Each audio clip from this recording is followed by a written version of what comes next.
Hello everyone, welcome to the class, welcome to World Student Scope. My name is Amita Gaur and today we'll be starting with a new chapter, class 8th history का chapter 2 शुरू करने वाले हैं हम From Trade to Territory. जैसे कि आपको title ये पूरा का पूरा चैप्टर समझा रहा है कि ट्रेड से टेरिटरी तक, राइट? जो हम देखते हैं ना कि ब्रिटिश ईस्ट इंडिया कंपनी पहले इंडिया में आई थी, तो उनका पर्पस क्या था? पहले ट्रेड का पर्पस था, राइट? ट्रेड के पर्पस से इंडिया में आए थे। लेटर उन्होंने टेरिटरी पूरी कैप्चर करी, अपना रूल इस्टेब्लिश किया। सो आज के लेक्चर में हम क्या पढ़ने वाले हैं कि ब्रिटिश ईस्ट इंडिया कंपनी कैसे ट्रेड के पर्पस से आई और कैसे टेरिटरी तक पहुंची, right? So the company establishes power. Company just came as traders, right? Traders बन के आए थे और बाद में उन्होंने अपनी टेरिटरी को एस्टैब्लिश किया। सो आज के चैप्टर का यही मेन थीम है कि कैसे ट्रेड से उन्होंने खुद को टेरिटरी तक पहुंचाया, right? So let's begin the class. Aurangzeb was the last of the powerful Mughal rulers. He established control over a very large part of the territory that is now known as India. Aurangzeb का जब हम last class में हमने जब 7th में पढ़ा था हमने, राइट? 7th में हमारे मिडिएवल हिस्ट्री थी ना, हमने मुगल एम्पायर का एक चैप्टर पढ़ा था, तो वहां पे हम देखते हैं कि पावरफुल कुछ मुगल रूलर्स की बातें हो रही है, जिसमें से लास्ट पावरफुल जो मुगल रूलर था वो औरंगजेब था। He died in 1707। सो उसने बहुत हद तक जो है इंडियन सब कॉन्टिनेंट का एरिया कैप्चर कर रखा था, राइट? साउथ में भी उसके बहुत सारे मिलिट्री एक्सपेडिशंस हुए एंड लेटर ही captured that area as well. So last powerful जो मुगल रूलर था औरंगजेब, उसने काफी बड़े पोर्शन पे अपनी टेरिटरी जो है जमा रखी थी। उसकी जब डेथ होती है 1707 में, many Mughal governors, subedars and big zamindars began asserting their authority and establishing regional kingdoms.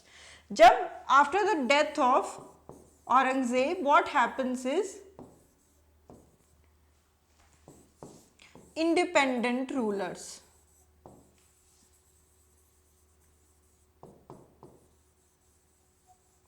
And regional kingdoms, this is what emerged. Mughal empire को हम एक कंसोलिडेटेड एम्पायर के रूप में जानते हैं, राइट? कि मुगल्स जो है उनकी एक बहुत बड़ा एम्पायर था, बहुत बड़ा किंगडम था।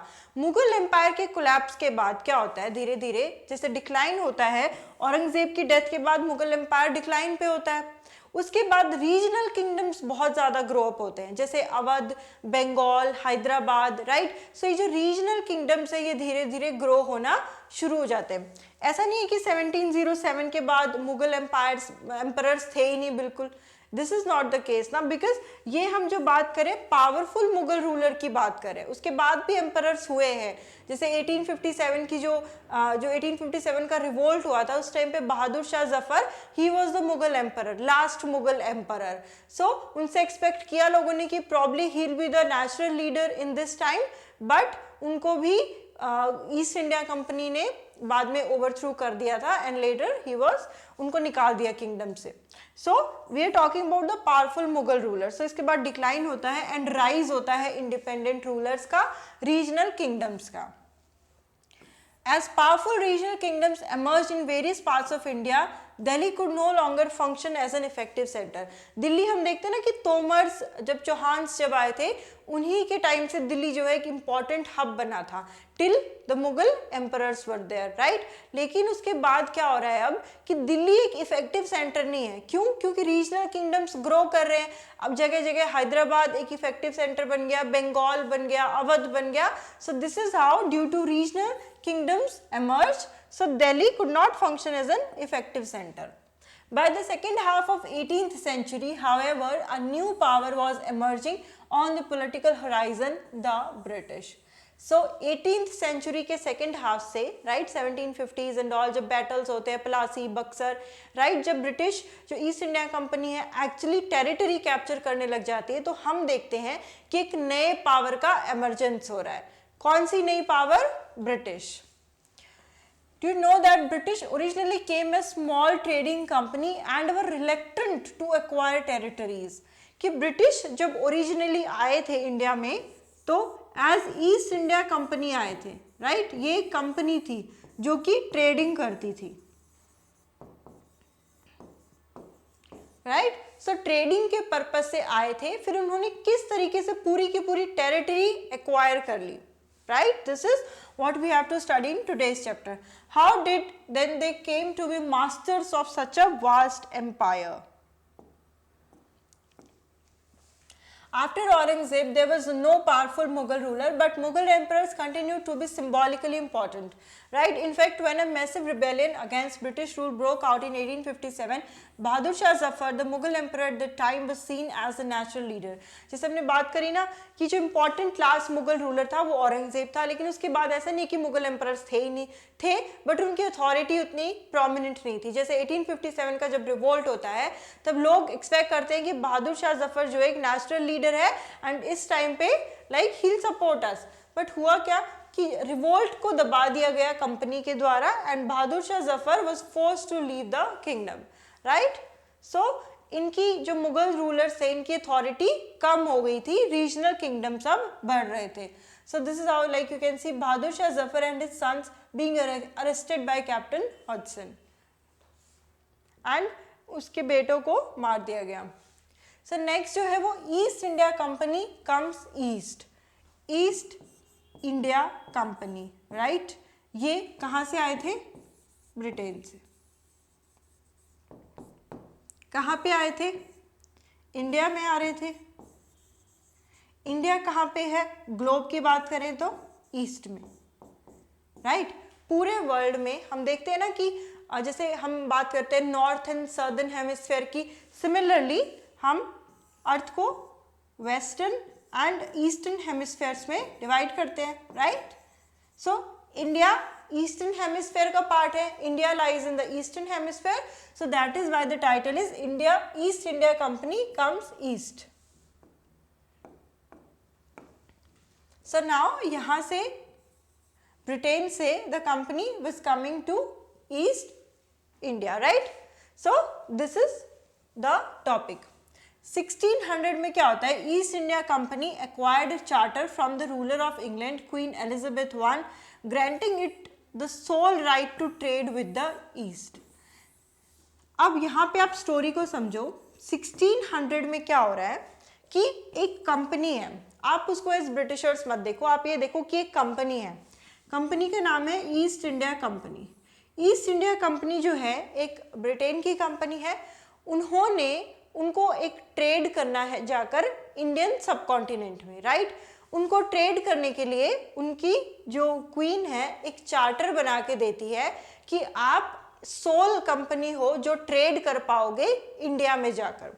हम सिर्फ ब्रिटेन की बात कर रहे हैं यहाँ पे, कंप्लीट यूरोप की नहीं, राइट। सो 1600 में क्वीन एलिजाबेथ I जो है ईस्ट इंडिया कंपनी जो कि एक कंपनी है उसको राइट्स दे देती है कि आप अब से सोल कंपनी हो ब्रिटेन की जो कि इंडिया में जाकर ट्रेड कर सकोगे, right. So this is how the British came to India.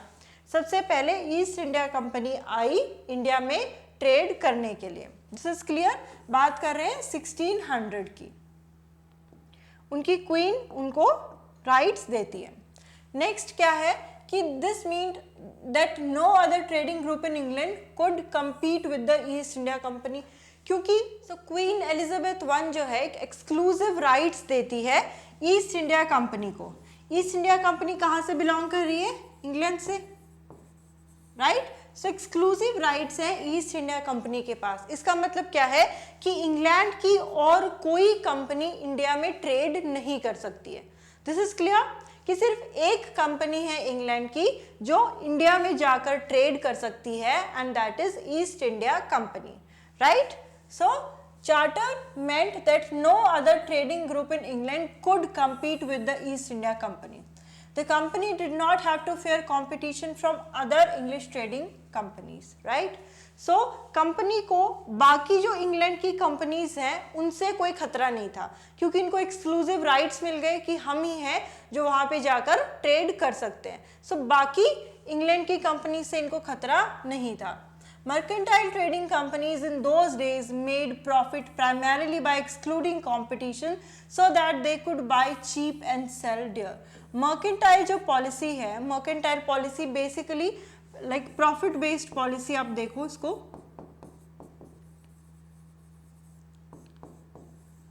So mercantile based policy क्या है कि आपको जो सामान है वो आपने सस्ते में खरीदा एंड उसको महंगे में बेचा, right? So buy cheap goods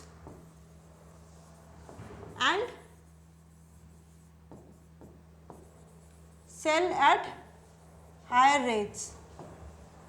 so ये क्या होगा इस केस में? प्रॉफिट होगा. सो बेसिकली उस टाइम जो पॉलिसी है वो मर्केंटाइल पॉलिसी थी कि सस्ते चीप गुड्स आप खरीदो एंड उसको हायर रेट में बेचो, then you will have profit and this is called as mercantile policy. Clear? So mercantile trading जो कंपनीज हैं उस टाइम पे बेसिकली उनका प्राइमरी ऑब्जेक्टिव क्या था? प्रॉफिट कमाना. That was their sole profit. The Royal Charter, however, could not prevent other European powers from entering the eastern markets. अब हो क्या रहा था यहाँ पे? बेसिकली फिर से मैप पे चलते हैं. अब यहाँ से आप देखो कि ब्रिटिशर्स आए इंडिया. क्लियर? ये कौन आए? ब्रिटिश आए, ईस्ट इंडिया कंपनी आई. सिर्फ इंग्लैंड की ईस्ट इंडिया कंपनी जो है, इंग्लैंड में उसका कोई कंपटीशन नहीं था, लेकिन जो बाकी यूरोपियन कंपनीज हैं उनसे कंपटीशन तो था ही. ऐसा तो नहीं कि क्वीन ने पूरे के पूरे यूरोप का उनको एक्सक्लूसिव राइट्स दिया हो. This is not possible, right? सिर्फ इंग्लैंड के उनको एक्सक्लूसिव राइट्स मिले थे. So British East India Company भी आई, उससे पहले पोर्तुगीज आए, राइट? फ्रेंच आए, फ्रेंच कंपनी भी आई एंड डच भी आए, right? And Danish also came. So सारे के सारे यूरोपियंस आए. Clear? So East India Company जो है उनको इंग्लैंड में कोई खतरा नहीं था, लेकिन बाकी यूरोपियन पावर से डेफिनेटली उनको खतरा था, क्योंकि सारे के सारे यूरोपियन जो कंपनीज हैं वो यहाँ आना चाहते थे ट्रेड करने के लिए. जैसे मान लो ये जो कंट्रीज हैं यहाँ पे, ये जो यूरोपियन कंट्रीज हैं यहाँ पे बहुत ठंड पड़ती है ना. सो अगर बेसिकली ये नॉनवेज मीट कंज्यूम कर रहे हैं तो उसको प्रिजर्व करने के लिए इनको स्पाइसेस की ज़रूरत है, मसालों की ज़रूरत है. एंड इंडियन सब continent was a hub for spices, paper, cardamom, right?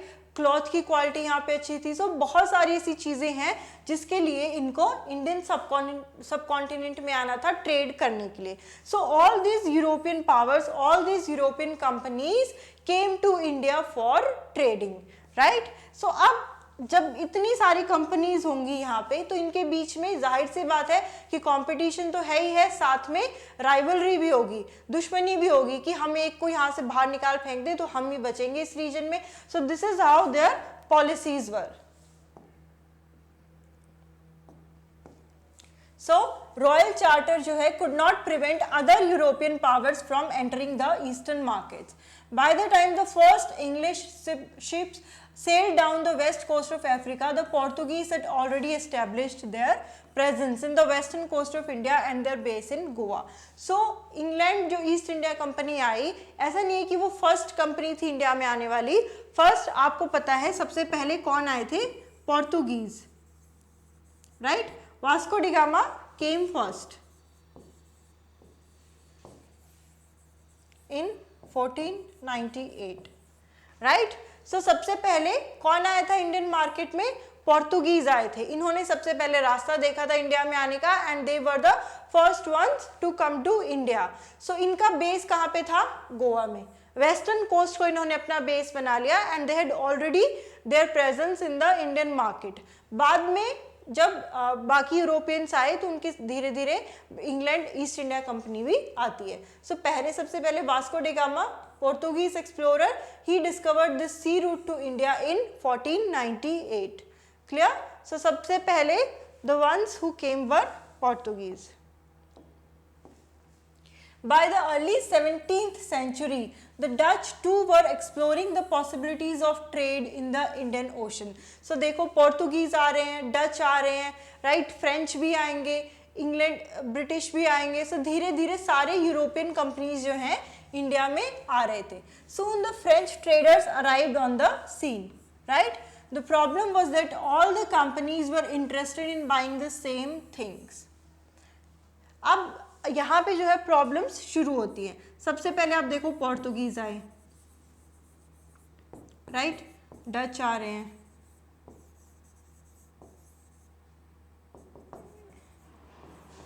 English East India company आ रही है, फ्रेंच आ रहे हैं, राइट, सारे के सारे आ रहे हैं इंडिया में. यहाँ पे इनको क्या चाहिए, यहाँ पे they are interested in buying the same things.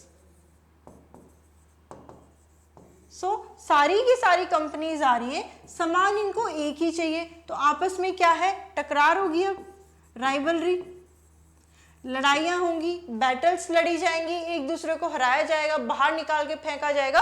सो ये सारी चीज़ें इस टाइम पे होती हैं क्योंकि इनको सारा मार्केट कैप्चर करना था एंड चीज़ें भी सेम ही चाहिए थी. The fine qualities of cotton and silk produced in India had a big market in Europe.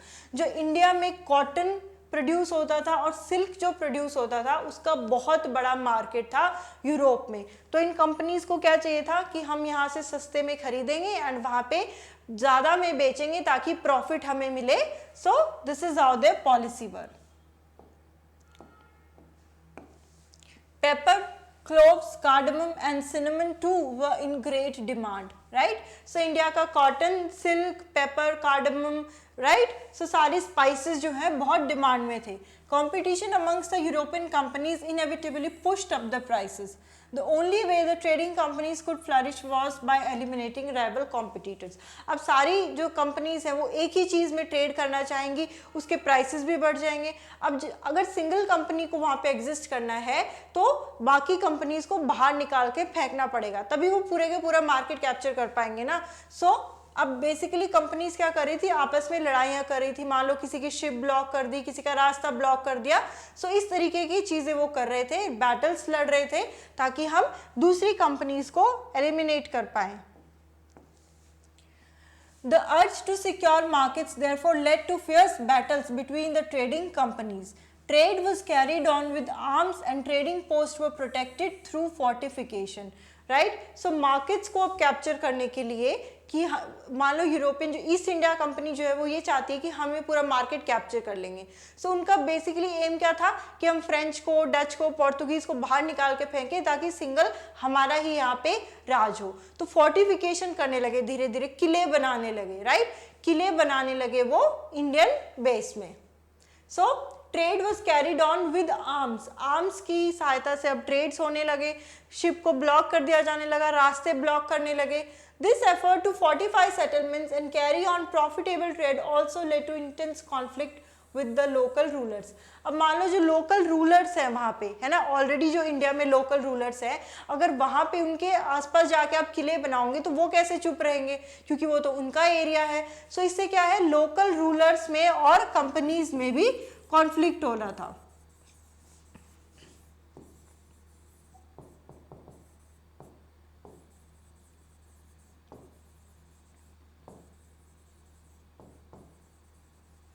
So European companies में आपस में तो लड़ाइयाँ चल ही रही थी, साथ ही साथ जब वो किले बनाने लगे तो उनका कॉन्फ्लिक्ट होने लगा लोकल रूलर्स के साथ भी.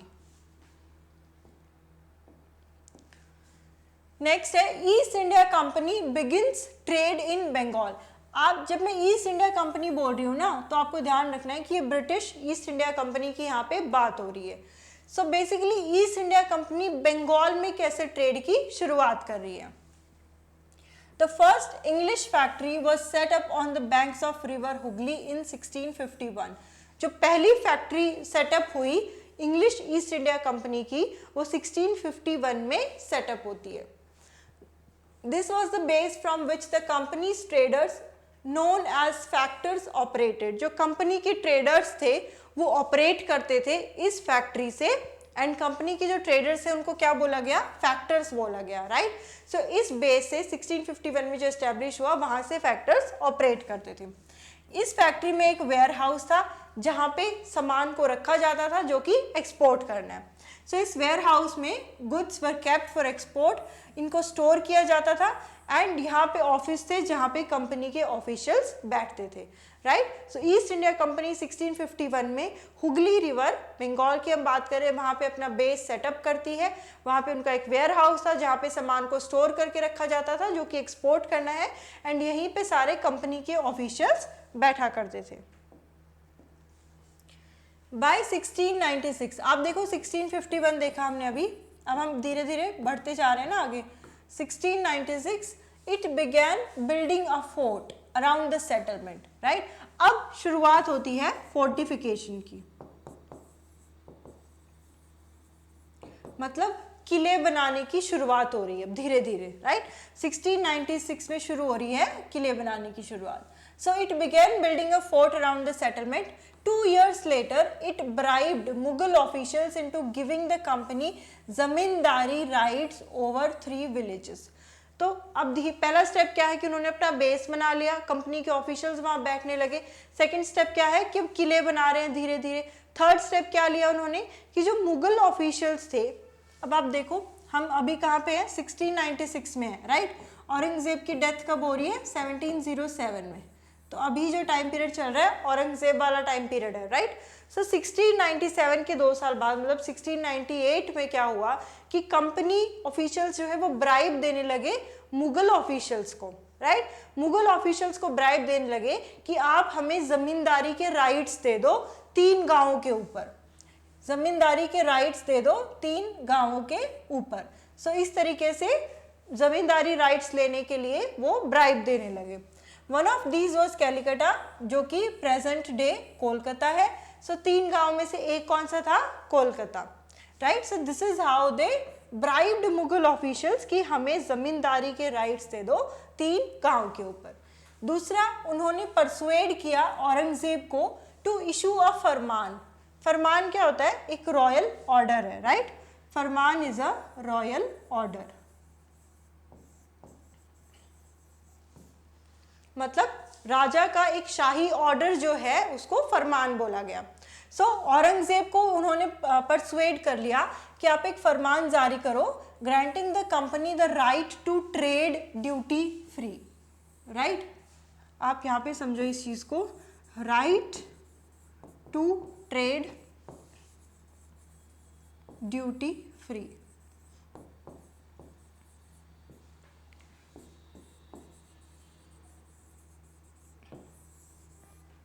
कंपनी ऑफिशियल्स पहले मुगल ऑफिशियल्स को ब्राइब देते हैं कि आप हमें जमींदारी के राइट्स दे दो 3 गांव के ऊपर, ठीक है, मान लिया जी।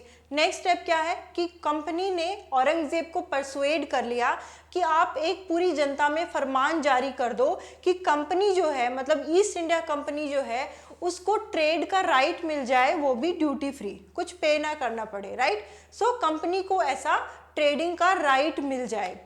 औरंगजेब ऐसा एक फरमान इशू कर देता है, क्लियर। तो company tried continuously to press for more concessions and manipulated existing privileges. Company बार बार जो है एग्जिस्टिंग प्रिविलेज को मैनिपुलेट करती थी और ज्यादा कंसेशंस की डिमांड करती रही। अब एक चीज आप यहाँ पे देखो, ये जो फरमान जारी किया औरंगजेब ने, ये फरमान किसको जारी किया था, ईस्ट इंडिया कंपनी को जारी किया था ना। फरमान जो जारी हुआ ईस्ट इंडिया कंपनी को जारी हुआ कि कंपनी जो है ड्यूटी फ्री ट्रेड कर सकती है, लेकिन ये ओवरऑल कंपनी के लिए जारी हुआ था। कंपनी के जो प्राइवेट इंडिविजुअल्स हैं, ऑफिशियल्स हैं कंपनी, वो तो इंडिविजुअली जो है ड्यूटी फ्री ट्रेड नहीं कर सकते हैं, राइट। आप इसको इस तरह से समझो कि मान लो कि कोई एक रॉयल ऑर्डर है, राइट, रॉयल ऑर्डर है जो किसी एक कंपनी के लिए जारी हुआ है ना, एक ओवरऑल कंपनी के लिए जारी हुआ है, लेकिन उस कंपनी में इतने सारे एम्प्लॉयज हैं, वो अपने प्राइवेट इंडिविजुअल लेवल पे ड्यूटी फ्री ट्रेड नहीं कर सकते थे, है ना। Overall company duty free trade कर सकती थी, लेकिन प्राइवेट जो ऑफिशियल्स एम्प्लॉयज़ थे वो ड्यूटी फ्री ट्रेड नहीं कर सकते थे। तो कंपनी के जो ऑफिशियल्स हैं वो मैनिपुलेट करने लगे, जो इंडिविजुअल्स हैं वो भी ड्यूटी फ्री ट्रेड करने लगे। सो यहाँ से धीरे धीरे आप देख रहे हो ना कि कैसे ग्राफ मूव कर रहा है। औरंगजेब ने फरमान इशू किया कि कंपनी ड्यूटी फ्री ट्रेड कर सकती है, लेकिन कंपनी के जो ऑफिशियल्स थे इस चीज़ का मिसयूज़ कर रहे थे, गलत फ़ायदा उठा रहे थे। एंड जो प्राइवेट ट्रेड जो चल रहा था एम्प्लॉयज़ का वो भी वो बिना ड्यूटी पे किए कर रहे थे। सो इससे जो लोकल रूलर्स थे वहाँ के वो बहुत ज़्यादा धीरे धीरे उनको गुस्सा आ रहा था। कहाँ की बात कर रहे हैं? बंगाल की। बंगाल में उस टाइम इंडिपेंडेंट रूलर्स ने असर्ट कर दी थी अपनी independence, right. Independent rulers emerge हो गए थे। सो पहला जो नवाब था बंगाल का, Murshid Quli Khan. So we'll study about him, right. So यहाँ तक आपको समझ में आ गया कि कैसे फरमान जारी हुआ था ईस्ट इंडिया कंपनी के लिए, लेकिन लेटर कंपनी ऑफिशियल्स इसका मिसयूज कर रहे थे एंड एम्प्लॉयज जो है वो ड्यूटी फ्री ट्रेड कर रहे थे। But officials of the company who were carrying on private trade on the side were expected to pay duty, right. So company के लिए फरमान था, इंडिविजुअल जो एम्प्लॉयज थे उनके लिए नहीं था, तो उनको तो अपनी ड्यूटी पे करनी चाहिए थी, बट वो ऐसा नहीं कर रहे थे। This they refuse to pay, causing an enormous loss of revenue for Bengal. So इससे क्या हो रहा है? बंगाल को बहुत ज़्यादा लॉस ऑफ रेवेन्यू हो रहा है, बिकॉज वो अपनी ड्यूटी पे ही नहीं कर रहे थे। सो नेक्स्ट, यहाँ तक आपने समझा कि कैसे किस तरीके से 1651 में धीरे धीरे बेस एस्टेब्लिश किया हुगली रिवर के किनारे, फिर फोर्टिफिकेशन शुरू किया। मुगल जो ऑफिशियल्स थे उनको ब्राइब दी कि आप हमें ज़मींदारी के राइट दे दो 3 गांवों के ऊपर। उसके बाद औरंगज़ेब ने फरमान इशू किया, उसको परसुएड किया कि आप फरमान इशू करो कंपनी, ताकि अपना ट्रेड कर पाए ड्यूटी फ्री बिना कुछ पे किए। लेकिन वो कंपनी के लिए इशू हुआ था और जो कंपनी के ऑफिशियल्स थे उसका मिसयूज करने लगे, राइट। सो नेक्स्ट है how this trade led to battles. Through the early 18th century the conflict between the company and the Nawabs of Bengal intensified. So अब यहाँ पे क्या हो रहा है कि जो ड्यूटी फ्री ट्रेड था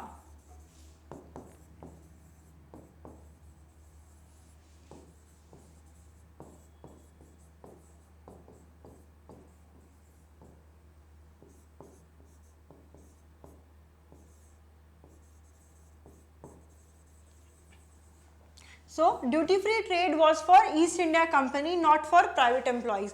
लेकिन ये भी बिना कुछ ड्यूटी पे करे अपना जो है ट्रेड करने लगे। सो इससे क्या हो रहा है? Loss of revenue, loss of revenue. तो अब लॉस ऑफ रेवेन्यू कहाँ पे? बंगाल में, क्योंकि हम बंगाल पढ़ रहे हैं अभी। सो जो बंगाल के रूलर हैं, जो बंगाल के नवाब हैं, वो कैसे चुप बैठेंगे, राइट। जब उनके एरिया में इतना लॉस हो रहा है रेवेन्यू का, तो अब जो बंगाल के नवाब हैं वो चुप कैसे बैठेंगे? तो वो चुप नहीं बैठेंगे तो क्या होगा? बैटल्स होंगी। सो हम किस पॉइंट पे पहुंच गए कि कैसे ट्रेड से अब बैटल होनी शुरू हो रही है, राइट। कि कैसे ट्रेड से अब बैटल होनी शुरू होगी। सो यहाँ से जो है बैटल्स की शुरुआत हो रही है, right. Initially trade and then it is leading towards battles. यहाँ पे जो नवाब है बंगाल के, उसके बारे में बात करें। यहाँ पे हम देख रहे हैं ना कि बंगाल में रेवेन्यू का लॉस हो रहा है। सो नवाब्स को अब गुस्सा आ रहा है, गुस्सा आएगा, कॉन्फ्लिक्ट होगी, बैटल्स होंगी। सो बंगाल में फर्स्ट जो है मुर्शिद अली खान, पहला Murshid Quli Khan, right. Second is Alivardi, third is Siraj-ud-Daulah.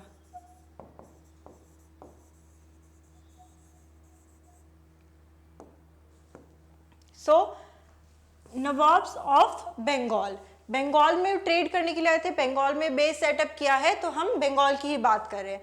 सबसे पहला नवाब बंगाल का Murshid Quli Khan, second is Alivardi, third is Sirajuddaulah. You have to remember the names, 1-2 बार पढ़ोगे तो याद हो जाएगा, राइट। सबसे पहले Murshid Quli Khan, second Alivardi Khan, third is Sirajuddaulah. अभी क्यों पढ़ रहे हैं हम? Each one of them was a strong ruler, right. They refused to grant the company concessions, demanded large tributes for the company's right to trade, denied it any right to mint coins and stopped it from extending its fortification. ये जो nawabs हैं ना बंगाल के, these are very powerful, they are very powerful, right? So जो initially Aurangzeb ने फरमान जारी किया था, तो यहाँ पे बंगाल में क्या हो रहा है, ये जो लोकल नवाब्स है ये उस चीज़ को विरोध में कर रहे हैं, राइट, उसका अगेंस्ट में है ये। कैसे? ये refuse to grant the companies concession, जो कंपनी बार बार कंसेशंस मांग रही थी ना कि हमें ड्यूटी फ्री ट्रेड करने दो, हमें और कंसेशंस दो, हमें प्रिविलेजेस दो ताकि कंपनी ट्रेड कर पाए। सो अब ये नवाब जो हैं उसको रिफ्यूज़ कर रहे हैं कि हम आपको कंसेशंस नहीं देंगे, राइट। और demanded large tributes for the companies right to trade, जो कंपनी डिमांड कर रही थी वो भी ये रिफ्यूज कर रहे हैं। इंस्टेड ये अब कंपनी को बोल रहे हैं, नवाब्स कंपनी को बोल रहे हैं कि आप टैक्सेस पे करो, आप ड्यूटी पे करो, right. Denied it any right to mint coin, जो कंपनी पहले अपने कॉइन्स मिंट कर रही थी उसका भी राइट इन्होंने डिनाई कर दिया है। ऑल्सो जो कंपनी अपने किले बना रहे थे, हमने देखा था ना फोर्टिफिकेशन शुरू हुआ था 1696, तो ये जो नवाब्स है इन्होंने फोर्टिफिकेशन के राइट को भी डिनाई कर दिया कि आप किले नहीं बना सकते हो, right. So this is how ये अगेंस्ट में थे कंपनी के रूल्स के। सो नवाब्स यहाँ पे क्या क्लेम कर रहे थे कि जो कंपनी है उसकी वजह से बंगाल गवर्नमेंट को बहुत ज़्यादा लॉस ऑफ रेवेन्यू हो रहा है, राइट।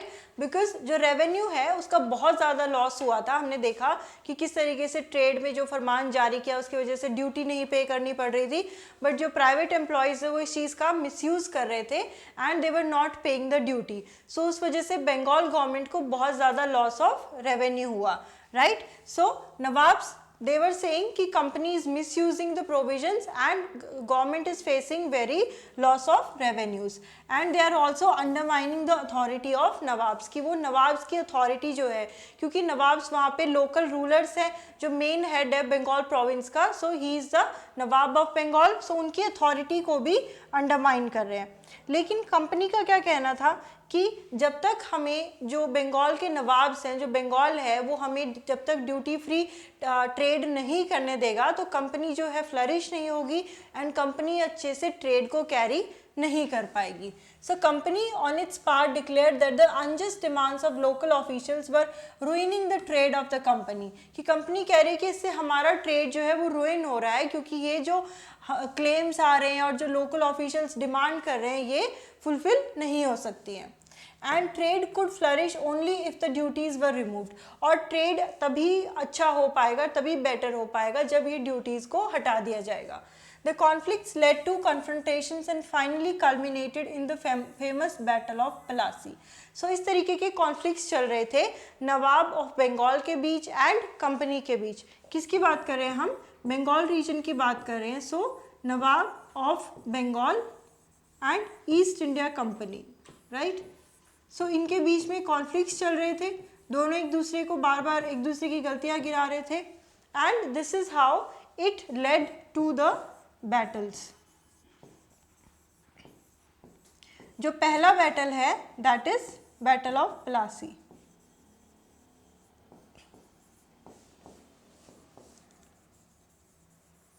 कब हुआ ये? 1757, right. So how this happened will see. First is the battle of Plassey when Alivardi Khan died in 1756। I hope you remember, सबसे पहले कौन था? मुर्शिद कुली खां, then came Alivardi, then came Sirajuddaulah, right? So मुर्शिद कुली खां, then अलीवर्दी, then सिराजुद्दौला। सो जब अलीवर्दी खां की डेथ होती है 1756 में, राइट, तो Sirajuddaulah became the Nawab of Bengal, clear. Murshid Quli Khan, then Alivardi Khan, then Sirajuddaulah. Alivardi Khan की डेथ के बाद Sirajuddaulah became the Nawab.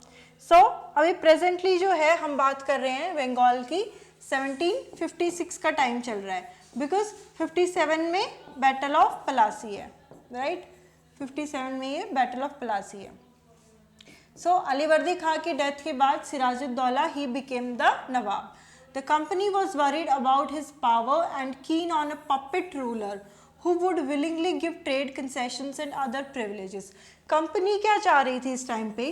Company wanted a puppet ruler. Company wanted puppet rulers.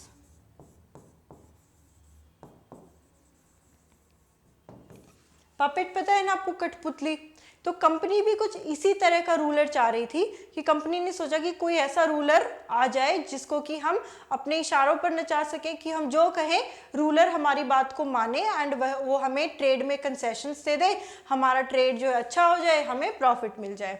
So company wanted puppet rulers जो कि विलिंगली ट्रेड कंसेशंस दे दे और बाकी हमें प्रिविलेजेस दे दे. लेकिन सिराजुद्दौला ऐसा नहीं था.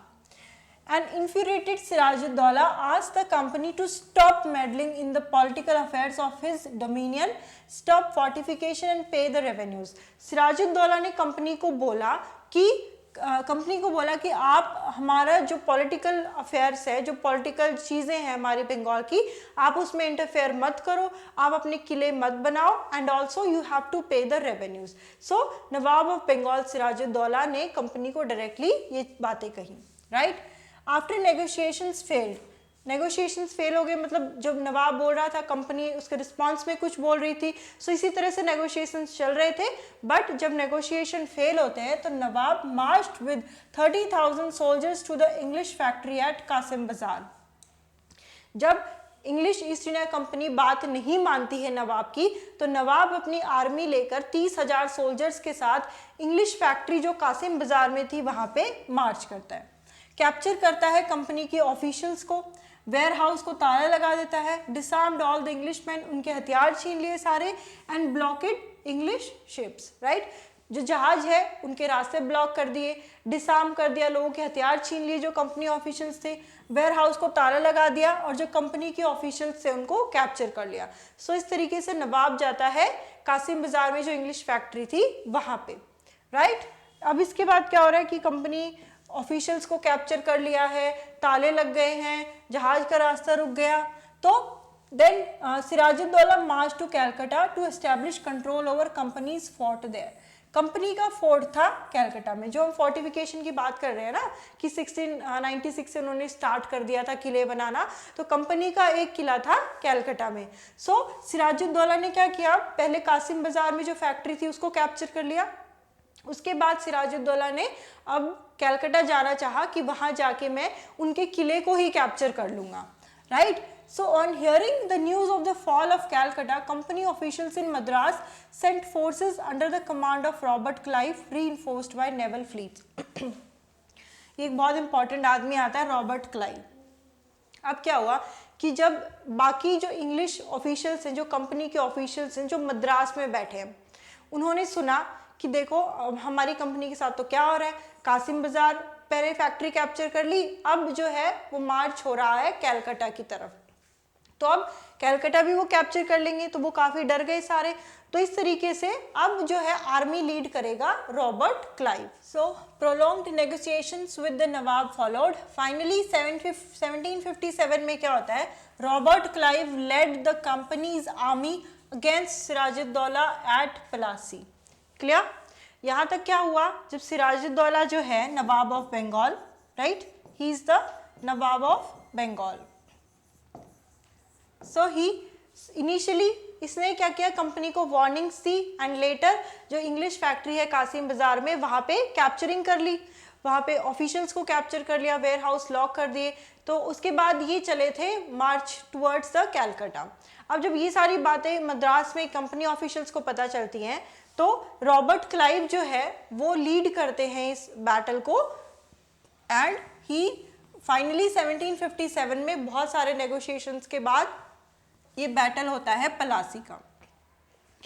एक मेन बात आप यहाँ पे ये समझो कि बैटल ऑफ पलासी जो है इसका नाम जरूर बैटल है बट ये एक्चुअल में कभी बैटल नहीं हुई. राइट. ये प्रॉपर कभी लड़ी नहीं गई थी. ये एक बहुत ही कहते हैं ना गहरी साजिश और वो सब रचनाएं थी इसमें. कैसे, जो सिराजुद्दौला है नवाब ऑफ बंगाल, इसका एक कमांडर था, मिलिट्री कमांडर, जिसका नाम था मीर जाफर. राइट. सिराजुद्दौला का एक मिलिट्री कमांडर जिसका नाम था मीर जाफर, इसको ब्राइब दे दी रॉबर्ट क्लाइव ने, राइट। क्लाइव जो हमने देखा कि जो लीड करता है इस मिशन को, सो क्लाइव ने मीर जाफर को ब्राइब दी। क्लाइव ने ये बोला कि हमारे साथ मिल जाओ, अगर तुम हमारे साथ आ जाते हो तो हम तुम्हें नेक्स्ट नवाब बना देंगे बंगाल का। मीर जाफर ने सिराजुद्दौला के साथ धोखा कर दिया एंड शामिल हो गया क्लाइव की टीम में। सो एक बहुत मेन रीज़न ये रहा डिफीट का, क्योंकि जो फोर्सेस थी मीर जाफर के अंडर वो कभी बैटल लड़ने गई ही नहीं, राइट। तो एक्चुअल बैटल कभी हुआ ही नहीं, मीर जाफर ने धोखा दे दिया अपने नवाब को, सिराजुद्दौला को, एंड दिस इज हाउ ये क्लाइव से मिल गया। सो यहाँ पे क्या हो रहा है, एक बहुत बड़ी साजिश हो गई and therefore Clive won. So Robert Clive won, company जीत जाती है यहाँ पे, सिराजुद्दौला को असैसिनेट कर देते हैं एंड लेटर नवाब कौन बनेगा अब, मीर जाफर। क्लियर। सो ये हुआ था बैटल ऑफ प्लासी में। So Clive had manage to secure his support by promising to make him nawab, कि सिराजुद्दौला को मारने के बाद मैं तुम्हें नवाब बना दूंगा मीर जाफर को। सो मीर जाफर हेल्प कर देता है। Battle of Plassey became famous because it was the first major victory the company won in India. Company की पहली मेजर विक्ट्री जो थी इंडिया में वो बैटल ऑफ प्लासी थी, इसलिए ये काफ़ी इंपॉर्टेंट इवेंट बन जाता है। After the defeat of Plassey Sirajuddaulah को मार दिया और मीर जाफर को नवाब बना दिया। सो अब यहाँ पे क्या हो रहा है, सबसे पहले मुर्शिद कुली खां, फिर अलीवर्दी खां, उसके बाद सिराजुद्दौला जो कि एक पावरफुल नवाब था वो जीत जाता, बट यहाँ पे क्या होगा, अपने ही बंदे ने धोखा दे दिया। अब नवाब कौन बना है, Mir Jafar. Mir Jafar now becomes the Nawab of Bengal. The company was still unwilling to take over the responsibility of administration. अभी भी जो कंपनी है एडमिनिस्ट्रेशन को टेक ओवर नहीं कर रही थी, क्योंकि मेन मकसद उनका ट्रेडिंग का ही था। Its prime objective was the expansion of trade, right? Soon the company discovered that this was rather difficult, for even the puppet Nawab were not always as helpful as the company wanted them to be. Puppet Nawab यहाँ पे कौन है अब, मीर जाफर। मीर जाफर यहाँ पे puppet नवाब है ना, because Siraj-ud-Daulah को मार के मीर जाफर को उन्होंने नवाब बना दिया। अब कंपनी जो चाहेगी मीर जाफर वही करेगा, लेकिन एक्चुअल में ऐसा नहीं हो रहा था। क्यों? क्योंकि मीर जाफर भी एक नवाब है, एक रूलर है, तो रूलर की अपनी एक डिग्निटी है जो लोगों के सामने उसको मेंटेन करनी पड़ती है। अब नवाब ही सब कुछ गलत करने लगेगा तो लोग जो है वो उसको फॉलो कैसे करेंगे, है ना। तो एक बेसिक डिग्निटी है जो है वो नवाब को मेंटेन करनी पड़ती है। तो नवाब भी वो सारी की सारी चीज़ें नहीं कर रहा था जो कंपनी चाहती थी करवाना, right. They had to maintain a basic appearance of dignity and sovereignty if they wanted respect from their subjects. कि अगर नवाब चाहता है कि लोग उसकी रिस्पेक्ट करें तो थोड़ा बहुत डिग्निटी तो उसे भी मेंटेन करनी पड़ेगी। सो अब क्या हो रहा है कि जब मीर जाफर प्रोटेस्ट करता है तो कंपनी उसको हटाकर मीर कासिम को उसकी जगह ले आती है। आई नो थोड़ा कंफ्यूजिंग हो रहा होगा, फिर से आप देखो। सबसे पहले कौन है, सिराजुद्दौला,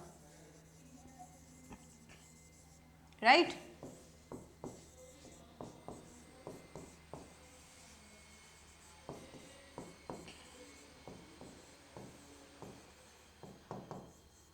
सबसे पहले नवाब जो है वो मुर्शिद कुली खां और अलीवर्दी खां के बाद सिराजुद्दौला नवाब ऑफ बंगाल। इसका जो मिलिट्री कमांडर है वो था मीर जाफर, जिसने इसको धोखा दिया, बाद में क्लाइव के साथ शामिल हो गया। क्लाइव ने इसको बोला कि मैं तुम्हें नवाब बना दूंगा। सिराजुद्दौला को असैसिनेट किया, मीर जाफर को नवाब बनाया। अब थोड़े टाइम बाद जब मीर जाफर प्रोटेस्ट करता है कंपनी के अगेंस्ट, तो मीर जाफर को हटाकर मीर जाफर की जगह मीर कासिम को नवाब बना दिया जाता है कंपनी के द्वारा। अब ये है कौन, ये पपेट नवाब्स है, राइट, बिकॉज कंपनी इनको बना रही है ना। मीर जाफर जब प्रोटेस्ट करने लगता है तो उसकी जगह अब नवाब बना दिया मीर कासिम को। जब मीर कासिम कंप्लेंट करना शुरू करता है तो he was defeated in the battle of Buxar. दो प्रोमिनेंट बैटल्स हैं यहाँ पे, पहली बैटल ऑफ प्लासी, दूसरी बैटल ऑफ बक्सर।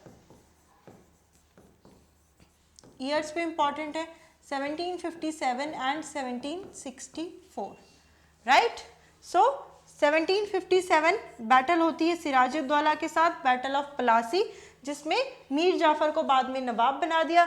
जब मीर जाफर प्रोटेस्ट करता है तो मीर जाफर की जगह मीर कासिम को नवाब बना दिया। अब जब मीर कासिम प्रोटेस्ट करने लगता है तो फिर से बैटल होता है, बैटल ऑफ बक्सर 1764 में, और मीर कासिम को हटाकर फिर से एक बार मीर जाफर को नवाब बना दिया। 2-4 बार पढ़ोगे आपको याद हो जाएगा। 1764 में अब क्या हुआ, जब बैटल ऑफ बक्सर हो रही है तो मीर कासिम को हराकर एक बार फिर से मीर जाफर को री इंस्टॉल कर दिया। नवाब हैड टू पे ₹5 lakh every month, but the company wanted more money to finance its war.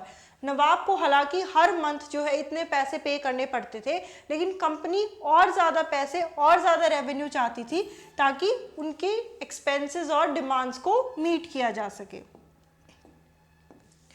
It wanted more territories and more revenue, company को ज़्यादा रेवेन्यू चाहिए था। By the time Mir Jafar died in 1765 the mood of the company had changed. अब यहाँ पे क्या हो रहा है कि मीर कासिम के साथ जो बैटल हुई, बैटल ऑफ बक्सर, उसमें मीर कासिम को हराया, फिर से मीर जाफर नवाब बनता है। 1764 की बात कर रहे हैं। एक साल बाद जब 1765 आया तो मीर जाफर की डेथ हो गई। अब कोई नवाब नहीं है बंगाल में, तो अब जो है कंपनी धीरे धीरे अपना मूड चेंज कर रही है। कैसे? इस टाइम पे जब पपेट नवाब्स के साथ उनकी बात नहीं बन रही है तो क्लाइव डिक्लेयर करता है कि we must indeed become Nawab ourself, कि बहुत हमने पपेट नवाब्स के साथ ट्रेडिंग करके देख लिया है, अब हम खुद जो है वो नवाब बनेंगे।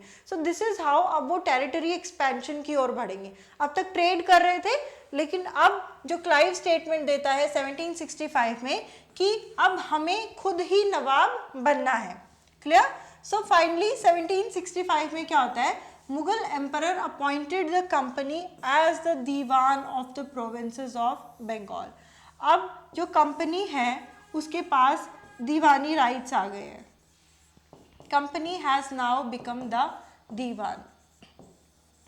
इसका क्या मतलब है कि कंपनी पहले जब बोल रही थी ना नवाब्स को कि हमें ज़्यादा पैसे चाहिए, हमें ज़्यादा रेवेन्यू चाहिए, हमारी जो डिमांड्स है वो पूरी नहीं हो रही है, लेकिन 1765 में जब कंपनी खुद ही दीवान बन गई बंगाल की तो इनकी लगभग जो प्रॉब्लम्स है वो सॉल्व हो गई। कैसे? क्योंकि अब सारा का सारा रेवेन्यू इनके पास आने लगा, राइट? रेवेन्यू के जो राइट्स थे वो अब कंपनी को मिल गए। तो पहले जो ये सामान मंगाने के लिए पैसे मान लो ब्रिटेन से मंगा रहे हैं ना, अब इनके सारे एक्सपेंसेस इंडिया में ही यहाँ के खर्चों से सब पूरा हो रहा था। रेवेन्यू के राइट्स अब कंपनी को मिल गए। The Diwani allowed the company to use the vast revenue resources of Bengal. Bengal के जो सारे रेवेन्यू रिसोर्सेज हैं उनका अधिकार अब किसको मिल गया? कंपनी को मिल गया। This solved a major problem, इससे लगभग उनकी सारी मेजर प्रॉब्लम सॉल्व हो गई। Early 18th century trade with India had expanded. अब जो ये ट्रेड है इनका धीरे धीरे एक्सपैंड हो रहा था, right? But it had to buy most of the goods in India with gold and silver imported from Britain. अगर इनिशियली इनको इंडिया से कुछ सामान खरीदना था तो ब्रिटेन से जो ये सोना चांदी लेकर आ रहे थे ना, उसको देकर उससे सामान खरीदा जाता था। लेकिन अब जब इनके पास दीवानी राइट्स आ गए, इनके पास ऑलरेडी रेवेन्यू आ रहा है इंडिया से ही, तो वो पैसे जो इनको रेवेन्यू में मिल रहे थे उसी से ये ट्रेड करने लगे। अब जो ये गोल्ड और सिल्वर जो इंपोर्ट कर रहे थे ना ब्रिटेन से, अब इसकी ज़रूरत नहीं रही क्योंकि इंडिया के रेवेन्यू से ही इनका काम चलने लगा। This was because at this time Britain had no goods to sell in India, right? The outflow of gold from Britain slowed after the Battle of Plassey and entirely stopped after the assumption of Diwani. जब दीवानी rights मिल जाते हैं east India company को, उसके बाद बिल्कुल भी जो है गोल्ड इंपोर्ट नहीं होता है इंडिया में। रेवेन्यूज जो इंडिया से कलेक्ट हो रहा था उसी से कंपनी के सारे खर्चे पूरे होने लगे। These revenues could be used to purchase cotton, silk, textiles in India. ये जो रेवेन्यू अभी कलेक्ट कर रहे थे ना, इसी से कॉटन परचेज करने लगे। पहले गोल्ड से परचेज करते थे ब्रिटेन से मंगाकर, अब वो ज़रूरत नहीं रही, इंडिया का पैसा इंडिया में ही परचेज कर रहे हैं एंड सिल्क परचेज कर रहे हैं। कंपनी के ट्रूप्स भी मेंटेन करने लगे। Cost of building the company fort, office बनाने लगे कैलकाटा में, फोर्टिफिकेशन, ज़्यादा किले बनाने लगे। इस तरीके से क्या हो रहा है, अब उनके जो एक्सपेंसेस हैं इंडिया में ही कलेक्ट किए हुए रेवेन्यू से पूरे हो रहे हैं। नेक्स्ट टॉपिक है कंपनी ऑफिशियल्स बिकम नवाब्स। अब ये नवाब्स कुछ नहीं है, इट इज जस्ट जो हम नवाब्स पढ़ रहे थे ना अभी, वही है, ये कोई डिफरेंस नहीं है, it's just an English version आप कह सकते हो कि उनको बोलना नहीं आ रहा होगा ठीक से, नवाब्स तो नवाब्स बोल रहे होगे, clear? So that is just this thing. It meant of course that the company acquired more power and authority, but it also meant something else. Nawabs बनने का क्या मतलब है कि कंपनी के पास ज़्यादा पावर आ गई, ज़्यादा अथॉरिटी आ गई, लेकिन कुछ और भी मतलब है. Each company servant began to have visions of living like nawabs. धीरे धीरे अब कंपनी के पास दीवानी राइट्स आ गए, तो जो कंपनी के ऑफिशियल्स थे, जो कंपनी के एम्प्लॉयज़ थे, वो सोचने लगे कि हम भी नवाब्स बन सकते हैं. तो उनको सपने, ड्रीम्स आने लगे कि प्रोबेबली हम भी अब नवाब बन सकते हैं. And they started to have visions like that. After the battle of Plassey, the actual Nawab of Bengals were forced to give lands and vast sums of money as personal gifts to company officials. तो battle of Palasi के बाद जो नवाब है, हमने देखा ना कि हर महीने 5 लाख रुपए देने पड़ रहे हैं. सो उसके अलावा पैसे देने पड़ रहे हैं, गिफ्ट्स देने पड़ रहे हैं कंपनी के ऑफिशियल्स को. तो इससे क्या हो रहा है, जब कंपनी के ऑफिशियल्स के पास ज़्यादा पैसा आ रहा है, उन एम्प्लॉयज़ के पास ज़्यादा पैसे आ रहे हैं, ज़्यादा गिफ्ट्स आ रहे हैं, तो इससे धीरे धीरे उनकी वेल्थ बढ़ रही है, धीरे धीरे वो अमीर हो रहे हैं ना अब. सो धीरे धीरे उनकी वेल्थ एक्यूमुलेट हो रही है. सो Robert Clive himself amassed a fortune in India. Robert Clive जब इंडिया में आया, so he was just 18, right? So he had come to Madras from England in 1743 at the age of 18. 1767 में जब India Robert Clive ने छोड़ा, तो उसकी Indian Fortune देख लो, कुछ इतने पाउंड्स थी. सो कितनी ज़्यादा उसके पास वेल्थ एक्यूमुलेट हो गई, बिकॉज बहुत ज़्यादा करप्शन हुआ कंपनी में, कंपनी के ऑफिशियल्स ने बहुत ज़्यादा पैसे करप्शन में लिए, गिफ्ट्स लेते थे. सो उनकी क्या है, धीरे धीरे वेल्थ बढ़ने लगी. Interestingly, when he was appointed governor of Bengal in 1764, 1764 क्या है इंपॉर्टेंट, आपको याद रहना चाहिए, बैटल ऑफ बक्सर, राइट? सो जब बैटल ऑफ बक्सर के बाद जब गवर्नर जनरल बनाया जाता है बंगाल का रॉबर्ट क्लाइव को, तो he was asked to remove corruption in the company, है ना, कि उसको बोला गया कि आपको कंपनी में से करप्शन हटाना है, जबकि उसने खुद ने इतना करप्शन कर रखा था कि कहाँ से हटाता करप्शन. सो उस पर खुद पे बाद में ब्रिटिश पार्लियामेंट पे केस चला, क्योंकि इसके पास इतनी ज़्यादा वेल्थ, इतना ज़्यादा फॉर्चून कहाँ से आया, राइट? सो उसके पास बहुत ज़्यादा वेल्थ थी. सो उसके ऊपर भी केस चला ब्रिटिश पार्लियामेंट में, लेटर उसने सुसाइड कमिट कर लिया था. सो this is how the chapter of Clive was. However, not all company officials succeeded in making money like Clive. लेकिन सारे के सारे जो कंपनी ऑफिशियल्स थे वो क्लाइव की तरह नहीं थे ना. जैसे कुछ बेचारे जो हम्बल, जो गरीब बैकग्राउंड से थे, वो बस यही चाहते थे कि हमारा जो है खर्चा पानी चलता रहे इसमें, राइट? उनको नवाब नहीं बनना था कंपनी का. कुछ जो है उनकी बहुत ज़्यादा एस्पिरेशंस थी कि हम बहुत ज़्यादा वेल्थ यहाँ से कलेक्ट कर लें. बहुत जो कंपनी ऑफिशियल्स थे, they died also in India due to disease and war, and it would not be right to record all of them as corrupt and dishonest. कि हम ये नहीं कह सकते कि क्लाइव या फिर कुछ और जो कंपनी ऑफिशियल्स हैं वो करप्ट थे तो सारे के सारे करप्ट थे. This is not the case, because बहुत सारे लोग जो हैं उनकी डिजीज के वजह से डेथ हुई या फिर वॉर में डेथ हुई. सो वी कैन नॉट से कि सारे के सारे जो है वो पैसे बनाना चाहते थे क्लाइव की तरह. Many of them came from humble background and their uppermost desire was to earn enough in India, return to Britain and lead a comfortable life. जो कुछ ऑफिशियल्स थे कंपनी के, वो मतलब जो काफ़ी हम्बल बैकग्राउंड से आते थे, उनका बस यही था कि हम यहाँ पे इतना जो है पैसा, इतना रिसोर्सेज कमा लें कि जब हम वापस ब्रिटेन में जाएं तो एक हेल्दी और एक अच्छी कंफर्टेबल लाइफ जी सके. Those who managed to return with wealth led fleshy lives and flaunted their riches. तो कुछ जो है वापस भी चले गए, अपने रिच लाइफ को कंटिन्यू किया. They were called nawabs, an anglicized version of the Indian word nawab. So this is how जो कंपनी ऑफिशियल्स हैं कुछ वो नवाब बन गए, राइट? सो ये टॉपिक यहाँ पे कंप्लीट हो गया. सो ये जो चैप्टर है हमारा ट्रेड टू टेरिटरी, इसको हमने 2 पार्ट्स में डिवाइड किया, तो पार्ट 1 यहाँ पे कंप्लीट हो गया है। इनिशियली हमने बेसिक्स देखा कि कैसे चार्टर ग्रांट हुआ, कैसे सारी यूरोपियन पावर्स आती है, धीरे धीरे ईस्ट इंडिया कंपनी कैसे ट्रेड एस्टेब्लिश करती है बंगाल में, कैसे battle of Plassey and Buxar होता है, एंड कैसे कंपनी ऑफिशियल्स नवाब बनते हैं, राइट। सो सेकेंड पार्ट में हम नेक्स्ट जो है पार्ट को कंटिन्यू करेंगे। Thank you for the class.